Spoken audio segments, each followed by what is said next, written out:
राजेश टोपे यांनी सहपत्नी मतदानाचा हक्क जालन्यामध्ये आज बजावलाय। जालना जिल्ह्यातल्या 3 तालुके परभणी लोकसभा मतदारसंघात येतात।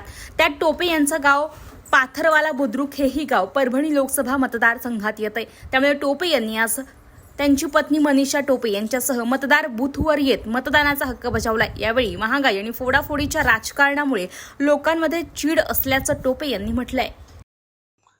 नाही, मला तर सर्वप्रथम भारत देशाच्या महाराष्ट्राच्या सर्व मतदार बांधवांचं अभिनंदन केलं पाहिजे की आता ते सगळेजण मोठ्या उत्साहाने या लोकशाहीच्या उत्साहात सहभागी होत आहेत, रांगा लागतायत आणि चांगलं मतदान होत आहे।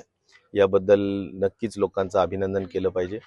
आणि मला विश्वास आहे की सध्याच्या जी प्राप्त परिस्थिती आहे त्यामध्ये लोकांना खरोखर लोक त्रस्त आहेत, महागाईमुळे त्रस्त आहेत, लोक खूप मोठ्या पद्धतीने बेरोजगारीचा प्रश्न खूप मोठा आहे आणि शेतकऱ्यांच्या भावाचा मालाचा प्रश्न आहे। ज्या गॅरंटीज दिल्या होत्या त्याच्यामध्ये कुठलीही गॅरंटी पूर्ण होतानाचं चित्र पाहायलाच मिळत नाहीये। आणि सर्वात महत्त्वाचा कळीचा मुद्दा जो मला वाटतो की जे पक्ष फोडाफोडी झालेला प्रकार आहे तो लोकांना कुठेही रुजलेला नाही, पचलेला नाही, किंवा मला नाही वाटत की त्या बाबतीत लोकांचा एक चीड आहे की अशा पद्धतीनं कृत्य हे व्हायला नको होतं। आणि ह्या सगळ्या गोष्टींचा राग लोक नक्कीच व्यक्त करतील असं मला विश्वास वाटतो। महाविकास आघाडीची किती जागा येतील?